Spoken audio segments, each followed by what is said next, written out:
Assalamualaikum warahmatullahi wabarakatuh. Tepuk tangan dulu dong buat komedi klasik. Selamat malam semuanya. Di sini ada yang sengaja beli tiket buat nonton gua? Tidak ada, terima kasih. Saya sudah duga. Perkenalkan ya, nama gue Mega Salsabila. Buat yang belum tahu, gue ini janda. Tapi semenjak ikut stand up komedi, gue tuh jadi males ketemu sama teman-teman gue tuh yang bukan anak stand up. Soalnya mereka kalau ketemu gue pasti negornya gini, ada Mega nih stand up komedian ya, stand up dong stand up, gue pengen ketawa nih, pengen ketawa.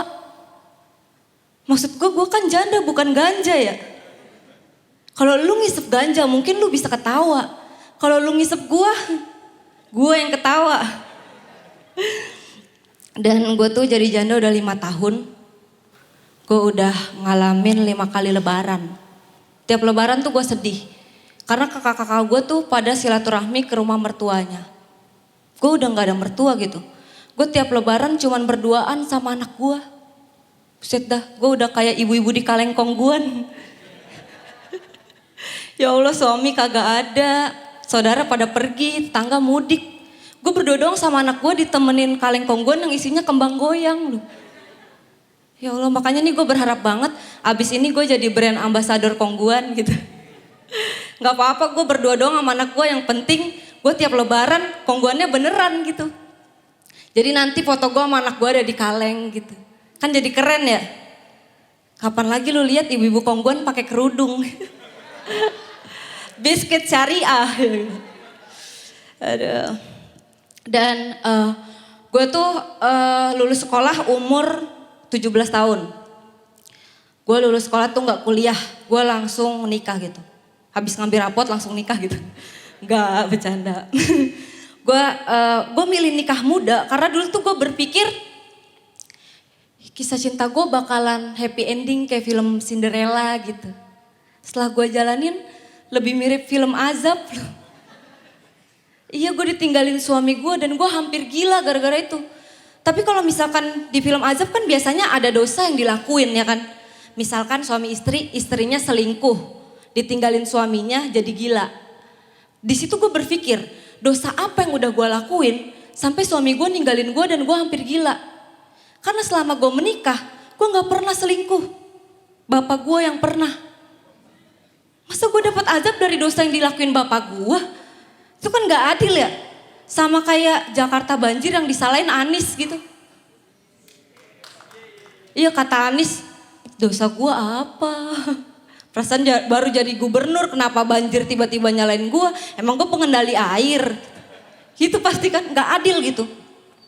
Dan gua kan udah punya anak. Waktu gua pisah, bokap gua nasehatin gua. Makanya cari suami yang sayang anak. Dalam hati gua, makanya kalau selingkuh inget anak. Gara-gara lu nih gue nih. Dan gue mencoba buat berdamai, gue coba buat menerima walaupun gue gak bisa ngelupain. Karena gue tahu masa lalu itu gak bisa dilupain. Lu pasti pernah makan sesuatu yang gara-gara makan itu lu inget seseorang. Lu lagi makan, anjir gue pernah makan ini nih sama dia nih. Waktu itu gue yang bayar lagi. Atau lu jalan ke suatu tempat, terus inget gitu. Aduh, gue pernah kesini nih dulu nih sama dia nih. Hampir dibakar warga gara-gara pengen mesum. Atau lu denger lagu gitu. Aduh, ini tuh lagu kesukaannya dia nih. Lagu Maulid. Itu yang gue alamin gitu. Gue 5 tahun gue berjuang buat ngelupain mantan suami gue. Tapi itu semua sia-sia. Karena semakin anak gue gede, dia semakin mirip sama bapaknya. Dari cara dia jalan, bentuk mukanya, cara dia ngomong mirip banget. Makanya kadang gue kalau cium kening anak gue suka pengen buka baju gitu. Untung anak gue cewek ya. Alhamdulillah gitu. Dan gue mencoba buat ikhlas walaupun gue sering iri kalau ngelihat suami istri yang rumah tangganya baik-baik aja. Pagi-pagi istrinya bikin kopi buat suaminya. Sayang ini kopinya. Suaminya minum berangkat kerja cium kening. Sayang aku berangkat dulu ya. Kalau gue pagi-pagi gue bikin kopi. Terus gue teriak sayang ini kopinya. Gue ganti baju kopinya gue minum sendiri. Terus gue kalau mau berangkat kerja cium kening sendiri. Kalau cium kening anak gue takut buka baju gue. Gue juga iri lihat orang-orang tuh yang suami istri jalan-jalan sama anaknya. Suaminya bawa motor, istrinya gendong anak di belakang. Lah gue gak bisa kayak gitu. Gue kalau jalan-jalan sama anak gue bawa motor, anak gue kirim gosen. Kagak ada yang megangin. Dan gue tuh malah bingung gitu sama orang-orang yang takut menikah. Gue aja udah nikah pengen lagi gitu. Dan semenjak gue jadi janda tuh, nyokap gue tuh jadi kayak lebih khawatir gitu sama gue. Beda sama dulu-dulu. Dia sekarang kalau gue pulang malam selalu nelponin. Kalau gue gak pulang selalu nyariin. Gue tanya kan, mama kenapa sih sekarang khawatiran banget? Iya lu kan janda, takutnya lu hamil. Astagfirullah, ma gak mungkin lah aku hamil. Kan udah KB. Tepuk tangan dulu dong. Dan jadi janda itu cobaannya berat gitu. Gue sekarang kok ngapain aja tuh disalahin orang, ngapain aja tuh diomongin orang. Gue pernah kredit motor aja diomongin. Si Mega gaya-gayaan kredit motor padahal kan dia gak punya suami. Lah apa hubungannya kredit motor sama suami? Emang kalau gue telat bayar motor yang ditarik suami gue? Kalau emang kayak gitu ini kan keuntungan bagi istri-istri yang sebel sama suaminya ya kan. Ada dealer lagi motor, ibu-ibu telat bayar motor 3 bulan. Jadi suami ibu harus kami tarik, oh kebetulan pak tarik aja. Suami saya emang gak ada kerjaannya, diem mulu kayak orang lagi dilukis. Tarik aja pak, ntar malam saya kelonan sama motor. Terus gue pulang malam aja diomongin gitu, si Mega pulang malam mulu, pantesan jadi janda. Lah emang orang pulang malam udah pasti jadi janda? Hansip tiap hari pulang malam tapi gak jadi janda. Paling tipes ya kan. Gue tuh pulang malam mulu ya karena gue janda gitu. Gue harus cari duit sampai malam. Kalau gue punya suami mah ngapain gue pulang malam. Sore-sore juga udah di rumah. Ngumpul sama ibu-ibu ngegosip. Gosipin apa? Gosipin janda lah. Dan stand up comedy tuh merubah hidup banyak orang. Termasuk gue. Dulu sebelum stand up. Gue jadi kasir di tempat pijit keluarga. Gajinya lumayan gitu UMR. Abis itu gue kenal stand up. Dan pertama kali gue stand up. Itu tuh pecah coy. Orang-orang tuh ketawa. Di situ gue berpikir. Kayaknya gue dilahirin emang buat berkomedi gitu. Terus gue sampai rela bolos kerja. Demi ikut lomba stand up. Dan pertama kali gue lomba stand up. Gue dapet hadiah juara 2 nih. Gue dapet juara 2 dapet hadiah duit 1 juta. Besoknya pas gue berangkat kerja, gue dipecat. Gara-gara 1 juta gue kehilangan UMR. Tapi gue mikir saat itu, ya udahlah nggak apa-apa kerja itu fana. Stand up paling bener udah. Ntar juga ada lomba lagi. Nah semenjak dari situ setiap gue lomba nggak pernah menang. Anjir.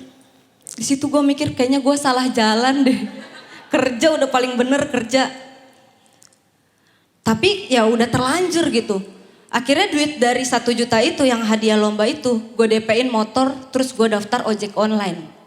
Jadi siang ngojek, malam stand up. Siang ngojek, malam stand up gitu terus. Lama-lama gue capek. Karena ojek online itu kan penghasilannya gak tentu gitu. Kadang gue mau makan aja harus ngojek dulu. Gue pernah mau sarapan ngojek. Gue tungguin sampai siang belum dapat orderan. Ya Allah kayaknya saya niat puasa deh. Gue tungguin sampai sore belum dapat orderan. Ya Allah masa puasanya sampai malam. Sampai malam belum dapat orderan juga. Ya Allah ternyata internetnya habis. Lapar emang bikin bego. Belum lagi kalau ada ojek-ojek, penumpang ojek yang centil ganjet gitu. Kadang nomor gue sering di save. Dia sering nelponin. Malah nelponnya barengan orderan masuk. Dan suatu hari gue dapat penumpang, dia tuh manajer cowok. Dia ngojek sama gue, dia bilang, "Neng kok mau sih jadi ojek online?" "Iya mas, saya habis di PHK." "Oh Neng mau gak kerja di tempat saya jadi kasir?" "Oh mau mas, kebetulan saya kemarin jadi kasir juga di tempat pijit." "Sama Neng, tempat saya juga tempat pijit, tapi tempat pijit plus-plus." "Hah, tempat pijit plus-plus?" "Iya, yang habis mijit terapisnya boleh dibawa pulang." "Kasirnya boleh nggak?" Enggak kok, ya kok nggak boleh sih. Ya udah deh mas, saya mau. Tapi ada syaratnya Neng, nggak boleh pakai kerudung. Oh harus pakai mukena. Ya nggak boleh lah. Terus di situ kayak gue ragu. Ah masa sih gue ngorbanin iman gue demi duit gitu. Terus gue karena gue nggak enak, gue ngomong sama dia. Ya udah bang, ntar saya pikir-pikir dulu. Terus dia ngasih kartu nama, dia bilang nanti kalau berubah pikiran telepon aja Neng. Oke tuh, udah gue lanjut ngojek lagi. Gue ngojek lagi lama-lama orderan makin sepi. Ojek makin banyak, gue makin bingung. Tapi ada temen gue yang ngasih tahu kalau ada audisi Suci 8, Kompas TV, tahu kan ya? Nah tuh di situ tuh gue kayak mikir gue ikut audisi nih, ini tujuan hidup gue menghibur masyarakat gitu. Terus kayak pede banget gitu, padahal gue baru stand up tuh 3 bulan. Akhirnya gue masuk ruang audisi, di situ jurinya tuh ada Indro Warkop sama Panji Pragiwaksono. Pas gue audisi, Indro Warkop ketawa-ketawa, gue udah seneng tuh. Pas gue selesai, Panji bilang, makasih ya Mega, makasih doang gue gak lolos. Keluar dari ruang audisi, gue langsung nelpon, mas tawaran yang kemarin masih bisa gak? Akhirnya gue kerja gak pakai kerudung lu. Itu semua gara-gara Panji. Bentar coy.